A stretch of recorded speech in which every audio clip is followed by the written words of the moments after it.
All right, we welcome back Mercedes Schlapp, this time on set. My favorite place to be. Unbelievable. Former White House Strategic Comms Director, and Monica Crowley, former Assistant Treasury Secretary and host of the Monica Crowley podcast, who has been on set before. I can't help myself. Okay, Trump hasn't been president for how long? For about 17 months. They're still blaming him for inflation. Yeah. Did I get that right? Wait, Larry, they're blaming you too, just for the record, because you were with Trump, so you're part of the inflation problem. And I guess me too, having been at Treasury. That's right. I guess I'm at fault too. Honestly, look, I mean, if it weren't so pathetic, it would be laughable. And you know what? Honestly, this is exactly what Obama and Biden did when they came into office. They blamed President Bush for any kind of bad economic news. This is what they do because they refuse to take any responsibility for the catastrophic effects of their own economic policies. Because you know why, Larry? It's all intentional. So it's easier for them to flick away the responsibility and the blame onto President Trump and other people like you than to actually explain to the American people that this is what they intend to When I read the want. Clyburn thing, I just went, huh? Really? But Mercedes, in some sense, more importantly, here's one thing they cannot do. They can't get baby formula on the grocery shelves. This import Operation Fly formula is a complete failure. We're still not getting the stuff on for ordinary American families. This is a catastrophic failure. It is, and knowing them, they'll blame Putin or Trump for the baby formula. Blame Trump, right? It's Trump's fault. No, but look, seriously, I think it takes me back to Operation Warp Speed, where President Trump was able to coordinate all these agents, federal agencies, work with corporations to get a move on, working with the governors in these states to get a move on a very successful vaccine rollout, which, of course, Biden and Kamala, they want to take the credit for that. But when it comes to the baby formula situation, this is a grave situation because the FDA knew about this months before. President Biden and his team knew about this months before. They failed to inform the parents. Parents and moms in particular now they're in panic mode. They should have been able to prepare for this. And this, secondly, Larry, this should never be happening in the United States. We are receiving formula from Australia, from Germany, and we don't have enough supply here in the United States for our children. This is such a serious, catastrophic situation that we're seeing here. Well, it's something they could actually deliver on, okay? And even, look, they bungled it, or the FDA bungled it, but they could have recovered, and they haven't, Monica. That's what surprised. Actually, I must say this in general about the Bidens. What always surprises me is how they do not recover.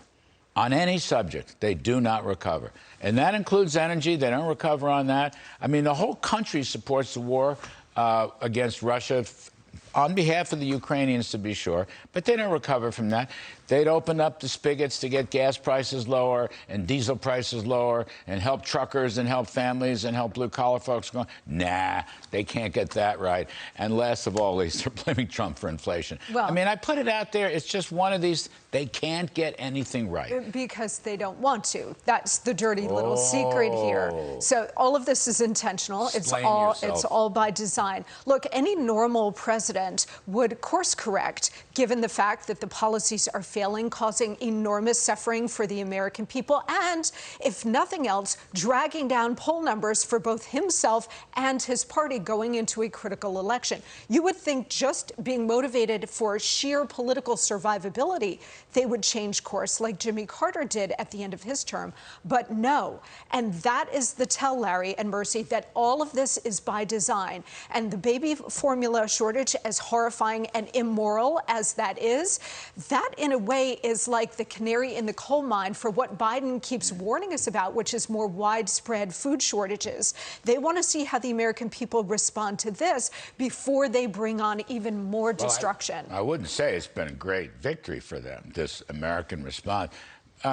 Mercy, well, no, go ahead. You were going to say something. No, it's interesting because I don't know if it's intentional or it's just pure incompetence. In my opinion, I think that you surround yourself with the staff that they're doers. They get things done. We saw this under President Trump. He would surround himself with individuals that had the expertise, the knowledge, and have the connections, whether it be with the governors, with the corporations, to deal with the crisis as quickly as possible. And you put yourself in a position of strength. If we are energy independent, we're in a position of strength from a national security and economic security standpoint. I think I learned that from Larry Kudlow while I worked with him in the White House. But it's true. And this is a problem with the fact that there is the incompetence. You don't see secretaries like the HHS secretary or any of his cabinet members going out there and selling his message. That is not happening. They are quiet. And then you have a very weak vice president. So who is the stand bearer of the Democrat Party? Joe Biden is incapable of doing that. Trump, Trump and the Trump administration would work, particularly during the height of the pandemic, which was very difficult, right? We worked. I mean, look, I was on the phone with Gavin Newsom. Yes.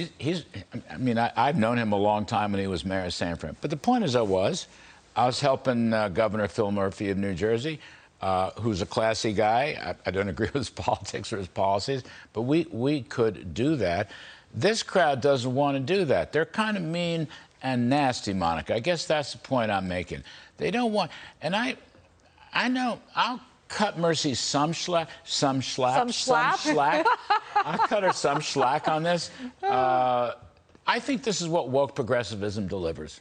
Incompetence, utter incompetence. Big government. But remember, what do you expect? I adore you both, but I think incompetence is far too kind, because I think even incompetence generates some. And again, out of political survivability, you would want to change course and change. Now, this is all about the fundamental transformation of the nation, which really began decades ago, but accelerated under Obama, and now Biden has put it on steroids. Trump stopped it out for a while. Larry, you can be mean and still want to fix problems. They're mean and they don't want to fix problems. I like that. Okay, I can agree with that. No, I mean, I won't get shellacked or slapped. This is, I don't have to cut you any slack, but I'm just saying, I think that the progressive model breeds this, okay? And they're very mean about it. They're not nice about it. They're mean about it. Progressives have to be mean. And you know what? Doesn't matter, because they're going to get whooped. The cavalry's coming. The cavalry's coming. I just hope we know the cavalry knows what it's going to do. What to do next. All right. Good point. Mercedes Schlapp and Monica Crowley, thanks very much, kids.